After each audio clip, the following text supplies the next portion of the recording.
Will Ragatz with Vikings on SI here at US Bank Stadium, where the Vikings just cruised to a 34-7 victory over the Houston Texans to start their season 3-0. This is the kind of win, and to do it against this team and in the fashion that they did it, that really kind of cements the Vikings as legitimate contenders in the NFC this year. I just don't think you can ignore what they've been able to do through 2 weeks or through 3 weeks in this season. Beating the 49ers the way they did last week, and now doing it against a really good Texans team. And it's on both sides of the ball.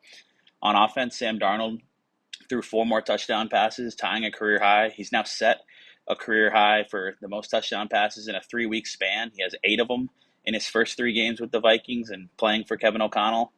Justin Jefferson had another touchdown. Jalen Naylor had another touchdown. Aaron Jones got one. Johnny Munt got one late in the game. And Darnold's just continuing to really operate this Vikings offense efficiently and effectively. And it's extremely early, but you're going to see some early Sam Darnold MVP love with the start that he's off to. And nothing about it really looks fluky or unsustainable. He looks confident. He looks poised.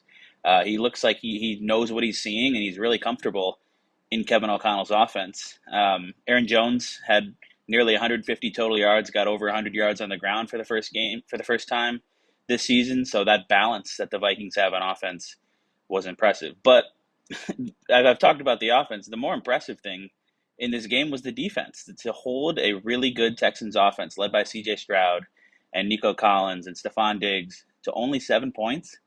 I mean, Brian Flores is just on a different level so far this year. The Vikings have allowed 30 total points in 3 games. They have, in each of their first 3 games, come away with at least 5 sacks and at least 2 takeaways.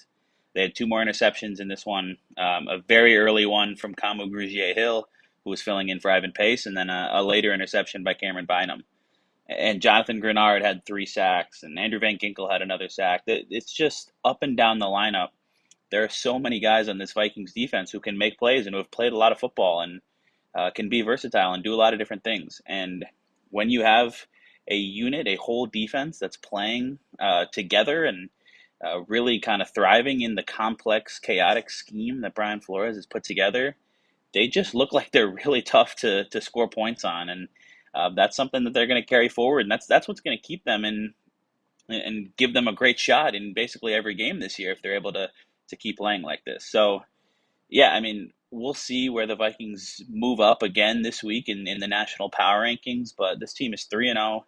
They're feeling really good. Aaron Jones said that this is kind of unlike any team he's ever been a part of, and he was on some really good Green Bay Packers teams. So for a team that came in to the season with really low external expectations, but believed all along that they had a special group, they're starting to show it. And you're starting to see why they had so much belief in themselves, and they're putting it on tape week in and week out.